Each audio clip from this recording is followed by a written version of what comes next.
Welcome to Chones Party with Jordanisgreen. I'm very excited that Jordan is here. I've had so many just kind of insightful discoveries collaborating with you, Jordan, and just learning about ways to work with another person that I just have such a really great time working together. The example is that hackathon that we did completely async. It's like one of my biggest bragging experiences. And just being able to have a collaborator where things really resonate.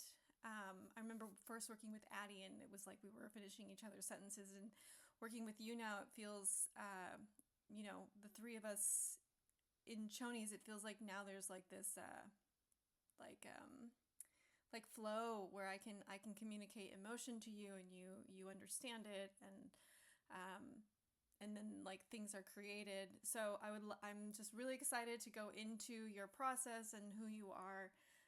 Do you want to just say a few words so people know who you are? Yeah, of course. Well, first of all, thank you so much for having me. I'm really excited to be here. I love the space that you've set up to have these office hours weekly, or I think sometimes they're bi-weekly. But it's just really nice to like have this sort of free form space. Like I think of it as the little Chonies coffee shop to like pop in and see who's doing what and like get my little cappuccino. So it's lovely. And yeah, I mean, you already started to go down a really interesting path talking about like flow. And I think that's so relevant to like how I like to work with people and how I like discern who I will work with. So I'd love to just keep going in that direction. Yeah, I mean, I was going to ask you about how you got to where you are, but I think that kind of is in the same way because you taught yourself how to do professional design. So I'm guessing there was a flow to that.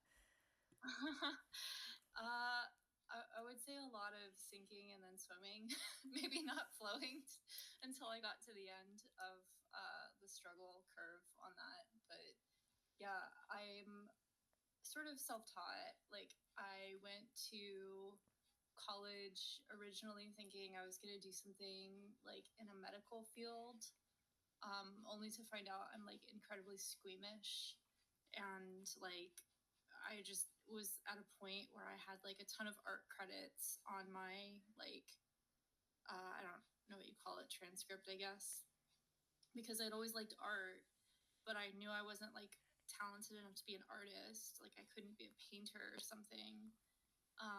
And I just didn't even know what graphic design was, but I had found this website called 99designs.com, and on the side to make some extra money, because I was a teenager in like the early aughts, I knew how to use Photoshop, and I was like, I've got fonts, I've got Photoshop, I can make logos. So I was just making logos on the side, and it ended up taking like more and more of my time because I really loved it. And then I think I eventually Googled like, is logo design a job? And like, lo and behold, it was. And the rest is history. So I had experience going through college and like getting a Bachelor of Fine Arts, but my program emphasized a lot of like traditional fine arts, like painting, drawing, sculpture, and then everything else with like design, typography, kind of the classic tools of graphic design. I sort of just taught myself, and then ended up figuring out a way to get myself to New York, get myself an internship in an advertising agency that was pretty big, and kind of just learning on the job there. So I would say that like as far as flow goes in that respect, it's kind of the same way I approach like emerging tech, where I don't always know everything and I don't always feel like I'm the most technically like sophisticated person, but like I know I have really good taste and really good discernment, and I think I've always intuitively trusted myself to know like when something is important and when to really tune into something like related to the story a founder might be telling about what they're building, or like where they want to go in the future, or even the problems that they're like really excited to solve. Like I've always been able to kind of focus on like an element of story or lore or mythos that's kind of present and really tune into that, and then kind of use that to figure out like what are the technical skills, either on an engineering perspective or a design perspective, needed to like bring this vision to life. Does it need a website? Does it need a social campaign? Does it need like, you know, us to take a step back and be like, we need to architect like technical infrastructure for this? So I think being self-taught has really given me this like skill to just trust myself to navigate unknown unknowns, which has been like super valuable. Yeah, can we go into that like discernment? I'm wondering how you decide what you're gonna pay attention to, where you're going to I am thinking in multiple ways right now because I know that you do design. It's like you apply creativity to ways that humans engage um, with themselves or with each other, and I imagine there's a lot of discernment that's required to navigate that. But then also, you said you've practiced discernment in, you know, who you work with and what you work on. Do you mind kind of going into that process of like how you built that discernment, how you trusted your taste, and then how you apply it? Yeah, absolutely. I think that for me, a lot of my personal like filter for like discernment comes down to uh, me being a little like ego driven and like wanting to be right about big things, and like really having a distaste for vanity metrics or things that are kind of superficial. So like I love how you mentioned that I apply creativity to how like humans engage with one another, because that was born from like a very real frustration of me like working in kind of traditional like brand building and like agencies for clients, and pouring like a lot of time and effort and heart into like ultimately a brand guideline that was like our biggest deliverable, and then just putting it all into a PDF that like ultimately was never read or really like consumed by the client, and then kind of seeing them on Instagram or seeing them come back to us and being like the brand didn't work, and realizing that it was because they had never like executed it correctly, and there was just this huge chasm between like idea and execution. And I started to get really obsessed with it because I was like, there's got to be a better way. And I realized that there is. And it's like to approach brand building as like not just here are the rules, follow them, and like, don't ask questions, but to think of the rules as like almost invitations for other people to play along, and to like kind of join you and to co create with you. And it's actually like why I really believe like at its simplest form, a brand is just a story you tell. But what makes it special is that other people want to join and tell that story with you. So you have to tell an interesting story, and you have to leave room for other people to like come and remix it and put their own spin on it.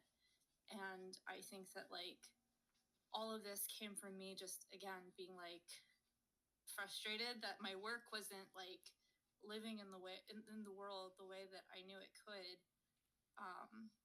Whereas, I've seen other designers kind of like hand off a PDF, put it in their website, apply for awards, and move on. So I think it's just that I like to make things difficult for myself because I like to be right in like big ways. Um, and then when it comes to like turning that into fit, I guess I care about working with people who share that value. Like they're not interested in solving the superficial problem. They're not interested in like the vanity metric or like the kind of surface level questions. Like they're just digging a little deeper and they're chewing at something that's like a little harder to like fully digest.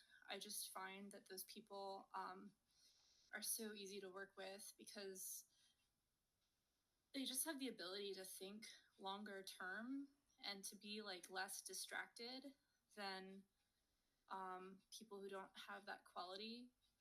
And I mean, obviously, I think that absolutely applies to you and to Chones, which is why I like really love being in the Telegram and kind of like being in the loop on the projects y'all are incubating.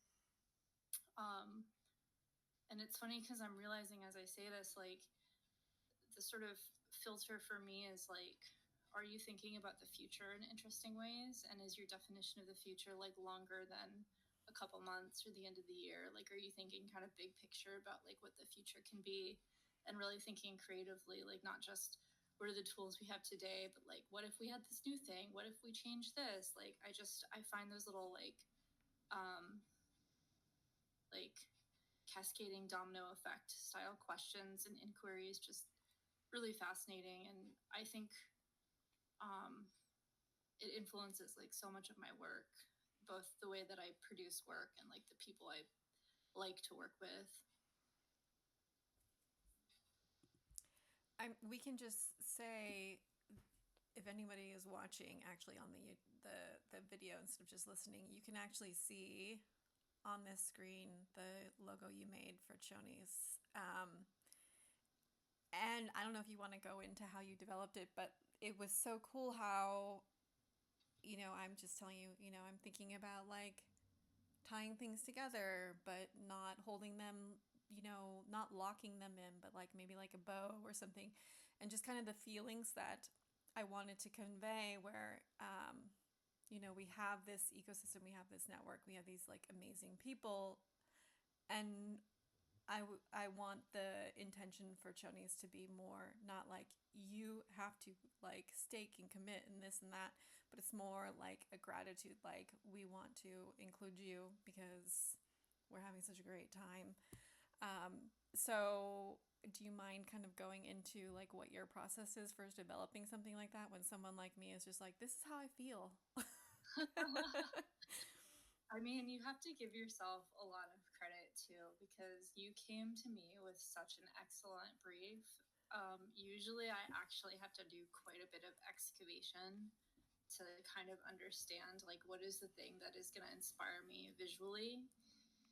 So it's funny, like I think because I'm like such a visual thinker, typically when someone's talking to me, I like tend to see images, like just kind of flashing in front of my eyes. And when I don't see the images come up in my face, like when I'm talking to someone, I know I have to like push them until I'm like starting to see it.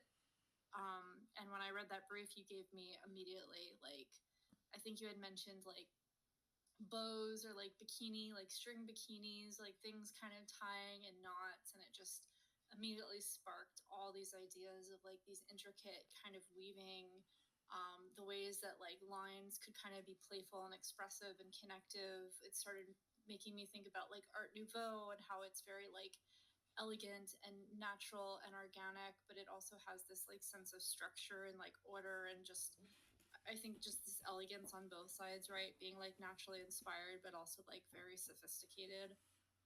So it just kind of immediately kind of I was like, I know what this brand is. I just have to refine and finesse what it actually looks like. But I knew what it was.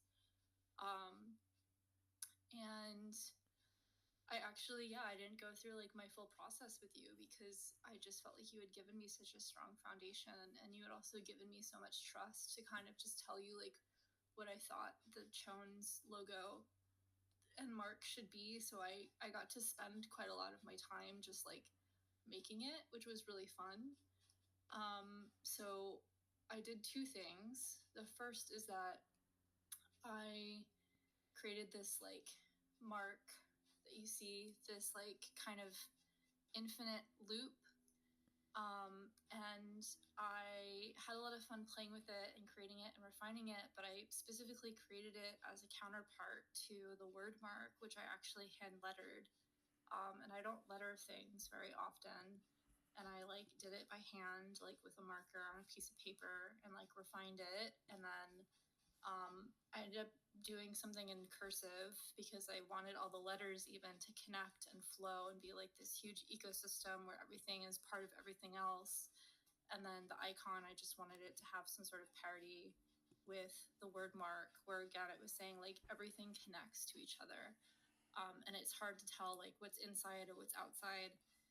There's this idea in math of like I think they're called like Mobius strips or Mobius shapes, where it's like the inside and the outside. It's hard to really distinguish like when one stops and turns into the other. And that's just what I think about with Chones. Like it's just this ecosystem weaving that is infinitely complex and abstract, and using symbols from like math that were already kind of putting this to a shorthand just made a lot of sense to be like, okay, this can fit in a like 200 by 200 pixel like square or circle somewhere on the internet. So that was kind of my process. I put in the comments the handwritten word chonies that you made. And also, if people come to the Luma or the Common Ground for chonies, you can see it in yellow. And that's another thing is you added color, and I'm always so like black and white, boring. And just know it's just like knowing that I could just trust you. Yeah, it's such a easy way to work with someone. Um, do you mind going into just like how like because we've talked about how I saw that you did some logos for Riley Beans, and just like you're doing something with what is it, Queen of Swords, and just like how you is this like kind of a direction you're going of like work collaborating in this way? Do you think you'll do things like in person event like as you did those cursed visuals last year? Mm-hmm. Yeah, just maybe like what you're attracted to going forward with this specifically, because I have more questions on other things. Yeah, of course. I think that I've also found quite a lot of good things have come from me reclaiming some creative sovereignty in the last couple of years. So when I transitioned, well, I got fired at the very beginning of 2020. Like, hilariously, I got fired before COVID happened. And then I was like, great, a lot of people are in this boat with me. Uh, and it's sort of a funny story. I got fired from like completely evil startup that honestly I think I dodged a bullet, so it worked out. But I was freelancing, and I for the first time felt like I had some say in like who I worked with and what I worked on, and I really liked it. And then I discovered NFTs a couple years later, and by you know extension DAOs and like crypto like communities, and I started trying to like find freelance work in and around those spaces, and I found it was just completely different from like an agency client relationship. Like it was a lot more um, you form a guild or you join a working group, or you're like you have to be part of the organization to like meaningfully contribute to its visual language, or else you're kind of running into the same problem. Like you're creating brand guideline PDFs that everyone's like, fuck this, I'm not going to read these rules. So I kind of discovered throughout like my experience with crypto this awakening sense of like artistic sovereignty that I hadn't really like explored before, because previously I just did graphic design as a job and I loved it and I did my passion projects, but like the passion projects were always like the time I had on the side, and now I was kind of being asked to do the opposite, like lead with the things that I was passionate about and find opportunities and resources around those passion areas, and then do like commercial work kind of second. And it took me I mean, and I'm still working on like this flip, right? Like I think that especially with AI, we're getting to the point where artists and creatives and creators are going to be like the people who are initiating partnerships with brands and with products and with like even protocols or platforms, because we're the ones creating all the value, and then they're the ones who have like the tooling or the support or the distribution that we need.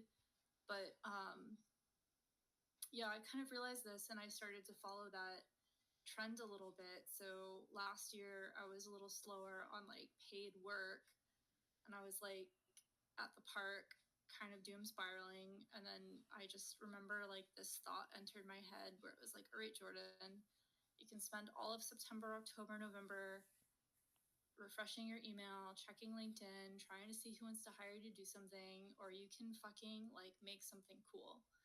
And I just decided to like start trying to host events in New York City. And I crowdfunded for this awesome Halloween party, which was called Cursed Visuals. And I threw, this like awesome warehouse party in Bushwick that was super fun. And it was just a great canvas to think about like, I have to make something that not only looks cool, but like is cool. Like, I had to think about like, what are people going to drink? What are people going to see when they get there? Who's going to be playing music? Like, where's the DJ booth going to be set up? What's it going to look like? How am I going to decorate? And like, I had so many people helping too, which was awesome. I met Hannah.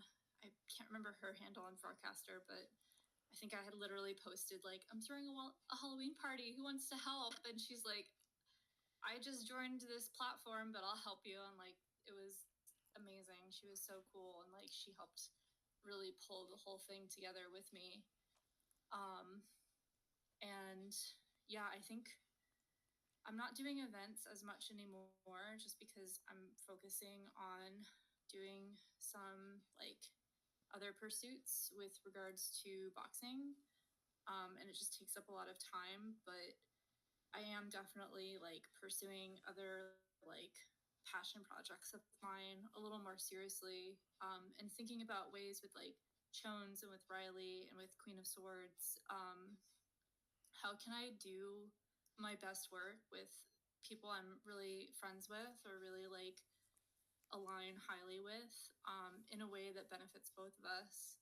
So with Queen of Swords, Jenny is like a friend of mine who just does incredible things with prompt engineering. Like every time we would talk and she would tell me about like what she's doing with Claude, I would just be like blown away. And she had this offering where she was doing like machine learning, like play dates with people. And I was always like, man, if I could, have $500 set aside, I would do like so many of these play dates. And eventually, when Jenny was asking me to do some branding for her, I was like, well, you're going to pay me money and I'm going to turn right back around and pay it back to you. Why don't we try a Skillshare? And it just like, it's funny because neither of us has really kept track of the scope we like made for each other. Like we've just kind of been flowing with it, like very similarly to you and me with Chones. Like I think there's something about just agreeing to give each other something like of value freed us from expectation and allowed us to like play together that has been like immeasurably like beneficial. We like meet up and just swap ideas.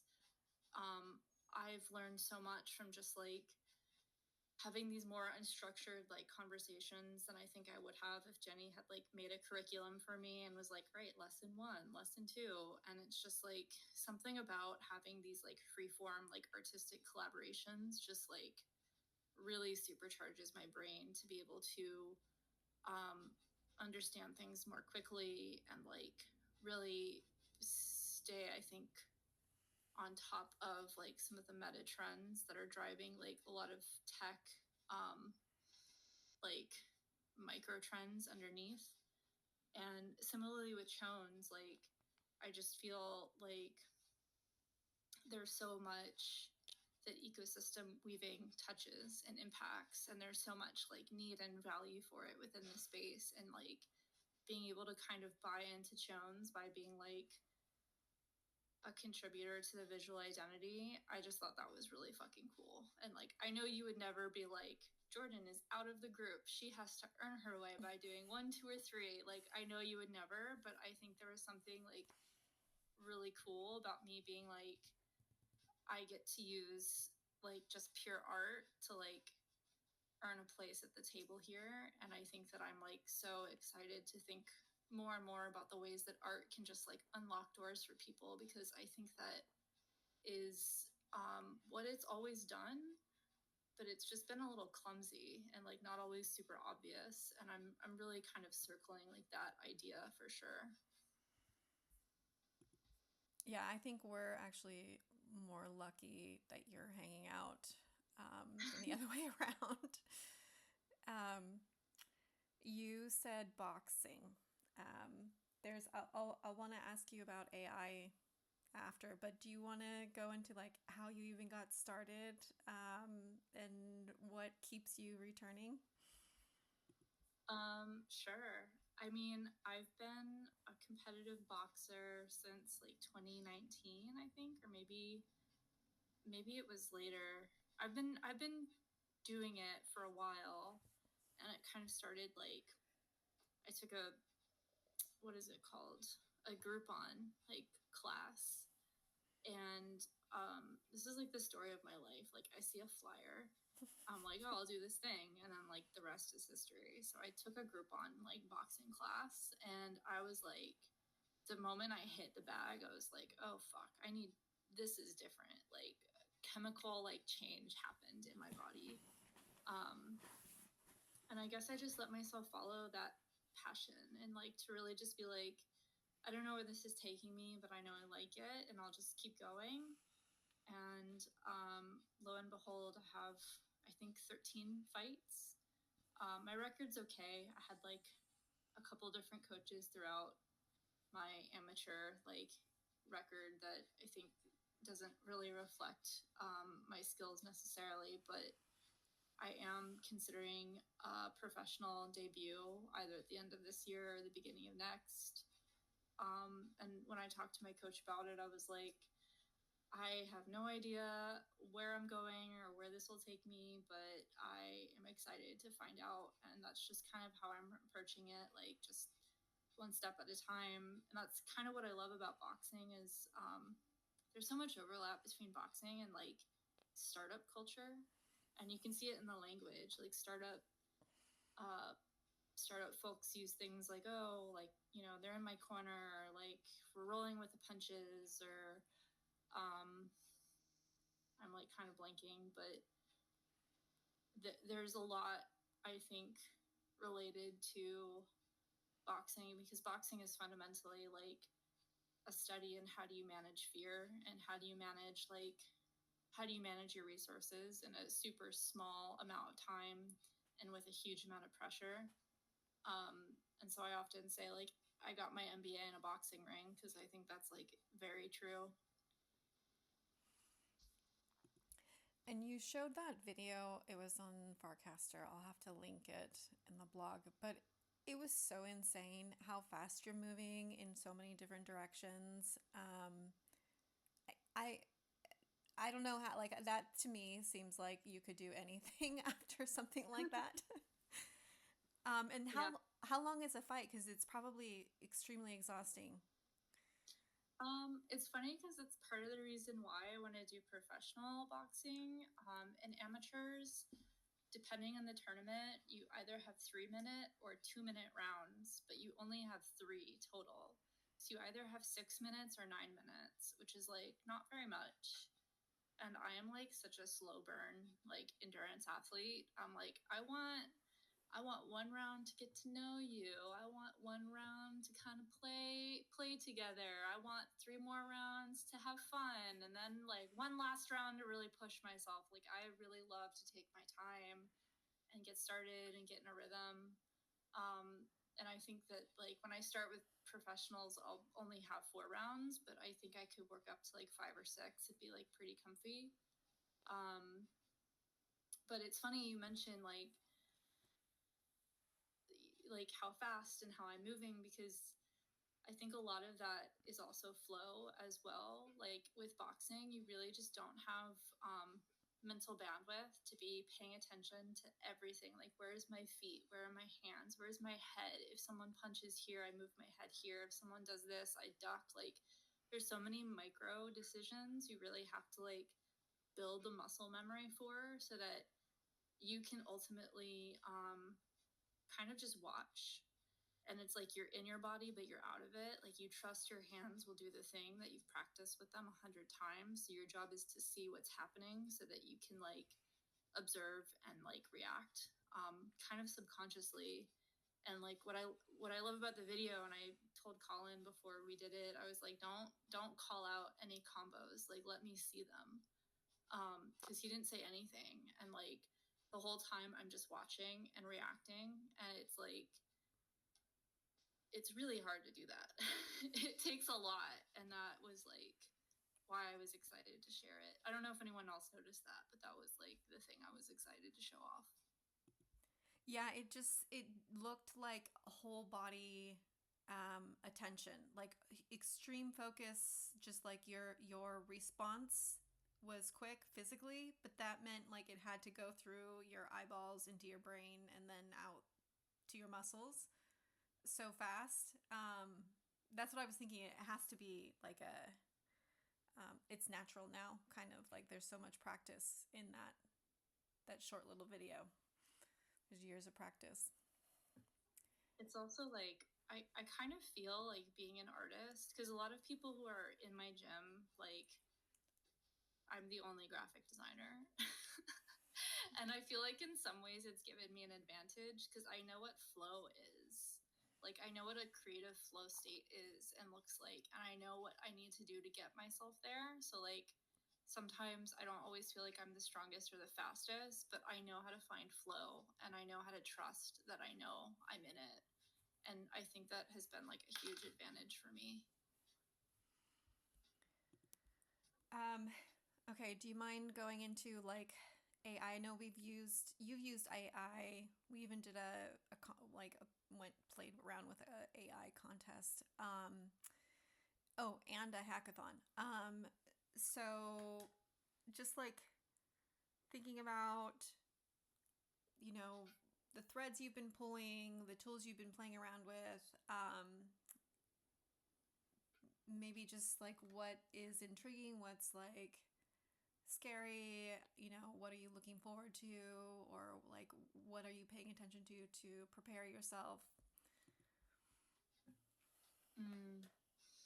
Yeah, it's funny that this is coming like right as we're talking about boxing too, because I think that one thing I sort of knew immediately is that there's going to be so much more focus on like mind body relationships and what that means in a world where like the mind is artificial. Because I think that I have found that like highly technically sophisticated people tend to fall into two camps. Either they sort of think of themselves as like a brain in a jar and they don't really care about their body.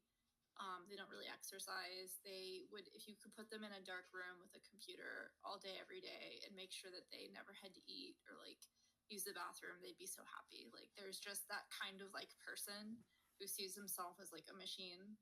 And then the rest of us are doing like ultra marathons or combat sports, or like we go for walks every day, or we have like very very like specific detailed like meditation practices, or mindfulness practices that we engage in. And I think that like you cannot be using your brain so heavily without also having like a super strong physical like need that you have to express. And I think that AI kind of misses this entirely. I think AI is like assuming the pinnacle of human intelligence is like the brain in a jar model. And that means that like for the rest of us, the people who are going to be like really doing interesting things that AI can't capture are going to be doing things in like the physical realm. And I'm already kind of seeing this with like art. Like I'm seeing a lot more artists doing things that are, whether consciously or not, are like very textured, very gritty, very like raw, very messy. Like it would be hard for like a text to image like tool to like fully replicate that style. And I just think that like um yeah, we're going to see a lot of interesting things happening in like the world of mind body like connection and synergy, and just things that make us like more aware and more like attuned to our body. And that could be good or bad, right? Like, either that's giving us like more freedom and autonomy, or it's like tracking things and like feeding them back to insurance companies and like causing our premiums to go up when we just like get a checkup from a doctor, or like don't eat enough carrots in a day or something like that. Like it could be like really good or really bad, and I have no idea. But I think that's the most immediately obvious thing, because we were just talking about boxing before we pivoted to AI. Have you ever read the book Childhood's End? I haven't. I should make a note of it. It's a really good read, and I think especially for the winter, it's a really good read. But I read this book when I was like, I think a freshman in high school. Like I was kind of too young for the ideas in this book because they've stuck with me ever since, and I don't want to spoil it because the ending is really good. But for anyone who has read this book, I think that I find the ending very compelling, and I think that it is a really good prediction of like one possible future of like human and AI relationships. And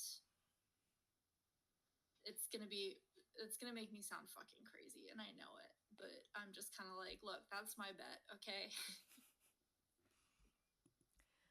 I think I told you I have this theory of slow, sensual, and messy. Um, Mm-hmm.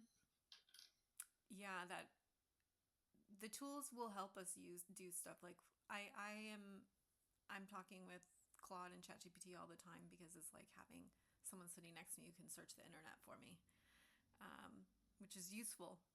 But engaging with humans, I think we're gonna be more attracted to slow, sensual, and messy, and the robots can talk to each other, and we don't even need to know what they're saying.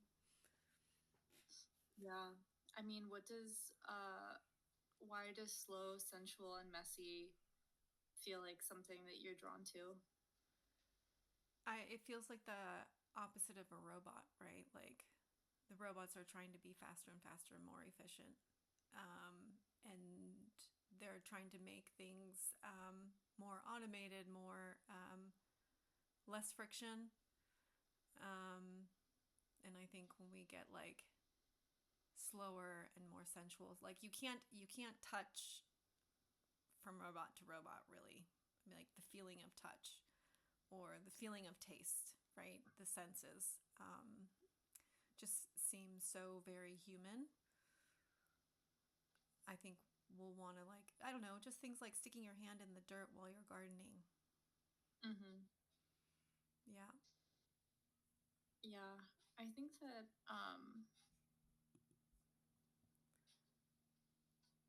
yeah, I think that kind of going back to your question of like how do I discern things, I've definitely this year been focusing on like what things make me happy. Like not what things will bring me like the greatest success, but which ones bring me like the greatest joy. And I found that to be like quite powerful.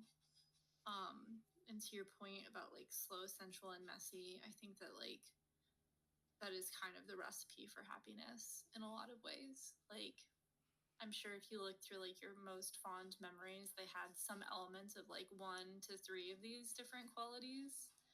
And I completely agree with you. I think that like the essence of our humanity is being slow, being very like engaged in our senses, and being like kind of unafraid to make mistakes and get our hands dirty and like fuck around and find out.